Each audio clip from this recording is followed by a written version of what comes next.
क्योंकि मुझे चाहिए। अबे मुंह में ले, अंदर ले, आगे खड़ा हो जा। इतना बेसन फेंकूंगी मैं, इतनी अमीर हो गई मैं। आज लोग फेम और पॉपुलैरिटी के पीछे इतने पागल हैं कि अपनी सुहागरात से लेकर बच्चे पैदा होने तक की वीडियोस भी सोशल मीडिया पर अपलोड करते हैं। लड़कियां जानबूझकर छोटे कपड़ों में पब्लिक प्लेसेस में वीडियोस बनाती हैं और इंटेंशनली ऐसी कई उटपटांग चीजें की जाती हैं, सिर्फ इसलिए कि लोगों का ध्यान भी नंबर्स के भूखे इन शेरों पर जाए। बस एक वीडियो वायरल हो जाए और रातों रात हम स्टार बन जाएं। इस चक्कर में जवान से लेकर बूढ़े ये सब किसी भी हद तक जाने को तैयार हैं। लेकिन अक्सर वायरल होने वाले ये लोग कुछ ही वक्त बाद लाइमलाइट से दूर हो जाते हैं और उन्हीं हालातों में पहुंच जाते हैं जहां से ये निकले होते हैं। रानू मंडल तो आपको याद ही होगी, जब रेलवे स्टेशन पर लता जी का गाना गाते हुए इनकी वीडियो वायरल हुई तो उनकी आवाज ने लाखों लोगों का दिल जीता। उन्हें बॉलीवुड तक में गाना गाने का मौका मिला।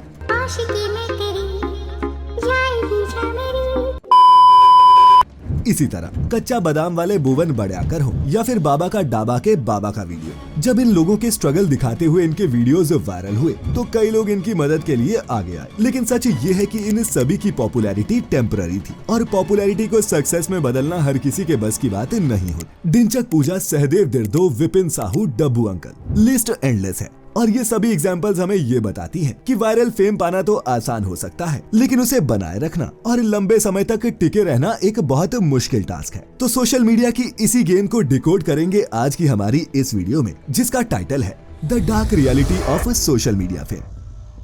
रिसेंटली इंदौर में रहने वाली एक लड़की का बहुत ही छोटे कपड़े पहने एक वीडियो इंटरनेट पर वायरल हुआ। लेकिन शॉकिंग बात ये थी कि ये वीडियो उस लड़की ने खुद ही बनवाया था, क्योंकि वो चाहती थी कि वो भी वायरल हो जाए। कि वो वीडियो जो भी है वायरल हुआ, मुझे उससे कोई प्रॉब्लम नहीं है।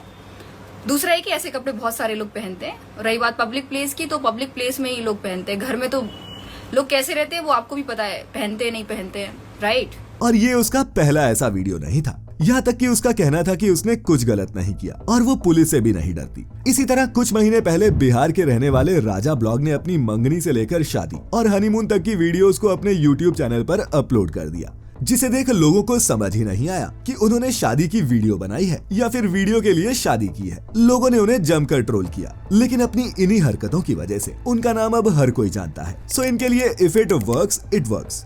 ऐसे में आपका समझना जरूरी है कि सोशल मीडिया का ये पूरा फेम गेम चलता कैसे है। अब दोस्तों, सोशल मीडिया पर दो तरह की वीडियोस वायरल होती है। पहली वो जो बिना किसी एफर्ट के लोगों के बीच वायरल हो जाए और बिना इमोशनल एंगल के ऐसा मुमकिन नहीं। वड़ा पाव गर्ल हो या फिर बाबा का डाबा या फिर रानू मंडल, इन सब की एक इमोशनल स्टोरी थी जिससे लोग कनेक्ट हुए और इसीलिए उनकी वीडियोस को खूब शेयर किया। वहीं दूसरी तरह की वीडियोस वो हैं जिन्हें लोग फेम पाने के लिए मेहनत करके बनाते हैं। इन्हें देखकर लोगों को या तो गुस्सा आता है या फिर हंसी, और इसी तरह के कंटेंट को जेनजी की लैंग्वेज में क्रिंज कहा जाता है। इसकी सबसे बड़ी एग्जांपल है पुनीत सुपरस्टार, जो कभी सड़क पर गंदे पानी से नहाता है तो कभी गोबर को ब्रेड के बीच लगाकर खाता है, जबकि पुनीत अपनी एक्चुअल लाइफ में ऐसा बिल्कुल भी नहीं है। लेकिन सिर्फ अपनी वीडियोस पर मिलियंस ऑफ व्यूज के लिए ही वो ये सब करता है। ये लोग इमोशनल स्टोरीज या फिर फेक स्ट्रगल्स दिखाते हैं, जिससे ज्यादा व्यूज और एंगेजमेंट मिलता है। उर्फी जावेद भी एक ऐसा ही नाम है जिसे इंडिया में हर कोई जानता है। उर्फी सिर्फ अपने अतरंगी फैशन और रिवीलिंग आउटफिट्स की वजह से सोशल मीडिया पर इतनी फेमस हो गई कि अमेज़न प्राइम पर उनका खुद का शो फॉलो कर लो यार तक आ गया। और सिर्फ आम लोग ही क्यों, सोशल मीडिया पर बॉलीवुड स्टार्स भी अपनी फिल्मों के साथ साथ अपने लाइफस्टाइल से जुड़ी चीजें पोस्ट करते हैं, स्टोरीज लगाते हैं, जैसे उन्हें किस रेस्टोरेंट का खाना पसंद है, वो किस ब्रांड के जूते पहनते हैं या फिर उनकी फेवरेट हैंगआउट प्लेस कौन सी है। लेकिन दोस्तों, ये सेलिब्रिटीज सोशल मीडिया पर जो बोलते हैं क्या वो सच होता है? क्योंकि अक्सर वो जिस महंगे ब्रांड के बारे में बात कर रहे होते हैं वो या तो उस ब्रांड से खुद जुड़े होते हैं या फिर अपने ब्रांड को प्रमोट करने के लिए कंपनीज उन्हें करोड़ों रुपए पे करती है। और तो और जब कोई सेलिब्रिटी या फिर इन्फ्लुएंसर कोई चैरिटी या फिर डोनेशन का वीडियो बनाता है, वो भी अक्सर पब्लिसिटी स्टंट ही होता है। फॉर एग्जाम्पल सोनू सूद, जिनकी कोविड-19 के टाइम पर बहुत प्रेज हुई, जिसके बाद उनकी ब्रांड वैल्यू और स्पॉन्सरशिप्स दोनों में बहुत ज्यादा ग्रोथ आई। और यही ताकत होती है एक सक्सेसफुल पीआर की। जैसे हाल ही में इंडिया ऑस्ट्रेलिया टेस्ट सीरीज के दौरान विद्या बालन के एक सोशल मीडिया पोस्ट ने सबका ध्यान अपनी ओर खींचा, क्योंकि उन्होंने जो रोहित शर्मा के लिए ट्वीट किया था उसी पोस्ट के व्हाट्सएप मैसेज की स्टोरी उन्होंने अपने इंस्टाग्राम पर अपलोड की, जिससे ये साफ समझ आ गया कि विद्या बालन की ये पोस्ट उन्होंने नहीं किसी और ने लिखकर उन्हें भेजी है। अब वो उनकी टीम का कोई बंदा भी हो सकता है या फिर रोहित शर्मा की पीआर टीम का भी। जी हाँ, फिल्म स्टार्स की ही तरह इन क्रिकेटर्स की भी पीआर टीम्स होती हैं, जो पेड ट्वीट्स, कैंपेन्स और इवल मार्केटिंग टैक्टिक्स से इनकी ब्रांड वैल्यू को बनाए रखती हैं। और ये डिसाइड करती हैं कि मैंगो जनता इन सेलिब्रिटीज के बारे में क्या सोचती है। इन सभी स्टार्स को कोई ना कोई एजेंसी मैनेज करती है जो हर पोस्ट, ट्वीट और स्टोरी के इन्हें लाखों रुपए दिलवाती है। इसीलिए तो विद्या बालन, जिसे क्रिकेट में जरा भी इंटरेस्ट नहीं, वो भी रोहित शर्मा के टीम से ड्रॉप होने के डिसीजन को ब्रेव बताती नजर आती है, जबकि वो क्रिकेट की कितनी बड़ी फैन है इस रील से आप समझ सकते हैं। यार तुम क्रिकेट देखती हो? हाँ बहुत ज्यादा। तुम्हारा फेवरेट प्लेयर कौन सा है? पहले तुम बताओ। मेरा तो कोहली है। कोहली भी अच्छा है लेकिन मेरा विराट है। खैर दोस्तों, यही खेल है सोशल मीडिया के नंबर्स और इससे आने वाले पैसे का। आपने भी नोटिस किया होगा कि शाहरुख खान आए दिन दुबई में कई इवेंट्स में नजर आते रहते हैं, लेकिन आप जो नहीं जानते वो ये है कि यूएई सरकार ने उन्हें अपना ब्रांड एम्बेसडर बना रखा है, जिसके बदले में उन्हें करोड़ों रुपए के अलावा दुबई में एक महंगा विला, याट और यूएई का गोल्डन वीजा तक मिला हुआ है। तो ऐसे में वहाँ छुट्टियां मनाते हुए उनकी जो फोटोज वायरल होती हैं, उसके लिए वो खर्चा नहीं करते, बल्कि ऐसा करके करोड़ों की कमाई करते हैं। अब लोग क्या करते हैं कि सोशल मीडिया पर सेलिब्रिटीज की यही फोटोज देखकर उन्हें कॉपी करना शुरू कर देते हैं। वो खूब ट्रैवल करते हैं, 5 स्टार प्रॉपर्टीज में रहते हैं और अच्छी इंस्टा लेवल फोटोज के लिए अपनी औकात से बाहर लाखों रुपए खर्च कर देते हैं। जबकि सोशल मीडिया पर छाई रहने वाली ये पर्सनैलिटीज अपने खाने, सोने, नहाने, एक्सरसाइज करने, घूमने और अपनी शादी तक में ब्रांड्स प्रमोट कर करके खूब पैसा बनाते हैं। अच्छा दोस्तों, क्या आपने कभी ये सोचा है कि 70 साल की उम्र में भी रेखा इतनी यंग कैसे लगती है? या फिर फिल्म में जवान नजर आने वाले 60-60 साल के शाहरुख और सलमान रियल लाइफ में कैसे नजर आते होंगे? असल में दोस्तों, ये स्टार्स कैसे दिखते हैं इस पर इनकी ब्रांड वैल्यू हेविली डिपेंडेंट होती है और इसी ब्रांड वैल्यू के चलते इन्हें एड्स मिलती हैं। इसी कारण ये सुंदर और हेल्दी दिखने के लिए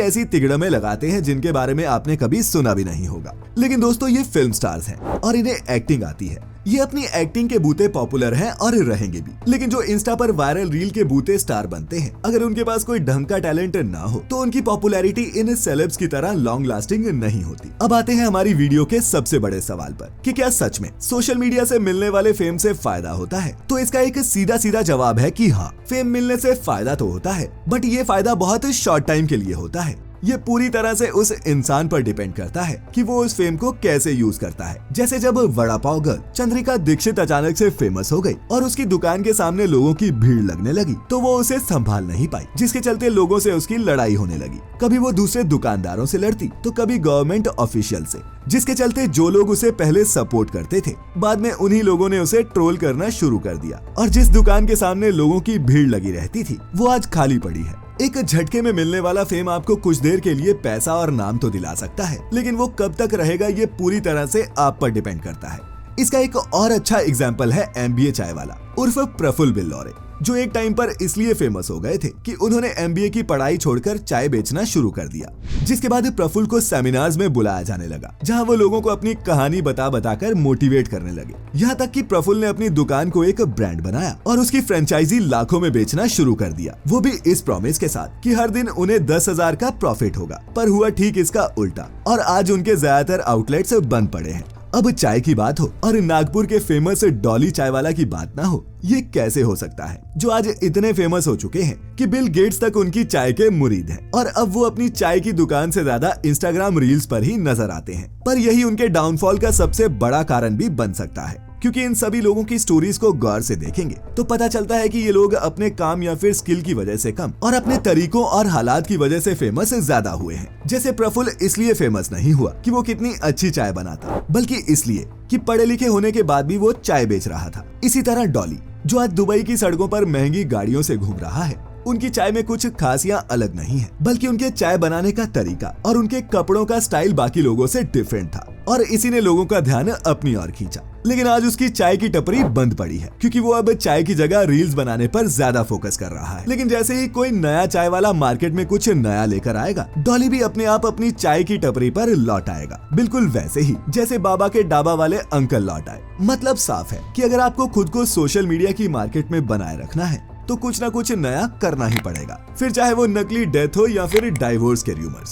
अब दोस्तों ये इन्फ्लुएंसर्स व्यूज के लिए अपनी लाइफ के पर्सनल मोमेंट्स की वीडियो बना बना कर पोस्ट करते हैं, जिससे उन्हें फेम भी मिलता है और पैसा भी। लेकिन इसके चलते उनकी कोई पर्सनल लाइफ नहीं बचती, क्योंकि वो अपनी पर्सनल लाइफ को लाखों लोगों के साथ शेयर कर चुके होते हैं और वो उन लाखों लोगों की लाइफ का एक हिस्सा बन जाते हैं। इसीलिए जब भी कुछ गलत होता है तो वो लाखों लोग सोशल मीडिया पर अपनी अपनी राय देने जरूर आते हैं। और जिन इन्फ्लुएंसर्स ने व्यूज के लिए अपनी पूरी पर्सनल लाइफ को सोशल मीडिया पर डाल दिया होता है, वो लोगों से कहते नजर आते हैं कि ये तो मेरी पर्सनल लाइफ है। पर क्या सच में तब तक उनकी कोई पर्सनल लाइफ बची होती है? जैसे गौरव तनेजा उर्फ फ्लाइंग बीस्ट, जो कल तक अपनी वाइफ की डिलीवरी की वीडियोस बनाकर यूट्यूब पर मिलियंस ऑफ व्यूज ला रहे थे, यहाँ तक कि उन्होंने अपने बच्चों तक को कंटेंट मटेरियल बना रखा था। आज जब उनकी वाइफ ऋतु राठी से उनके डाइवोर्स के रूमर्स बाहर आए और लोगों ने गौरव को ट्रोल करना शुरू किया, तो वो लोगों से यही कहते नजर आए कि ये उनका पर्सनल मैटर है। इनके अलावा वो इन्फ्लुएंसर्स जो किसी तरह के फूड बिजनेस से जुड़े, जैसे MBA चाय वाला, बीटेक पानीपुरी वाली,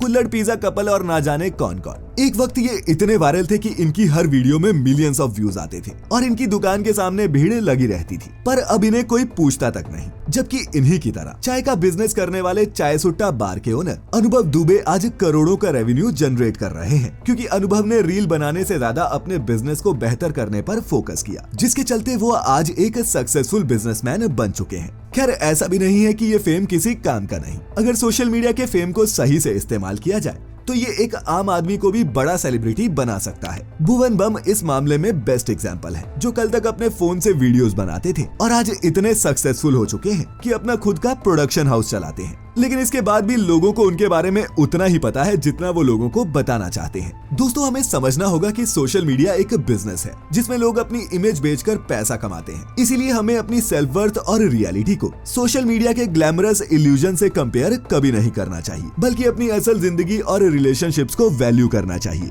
क्योंकि वही हमारी असली खुशी का सोर्स है। तो उम्मीद है कि सोशल मीडिया के इस मायाजाल को आप भी कुछ कुछ समझ पाए होंगे।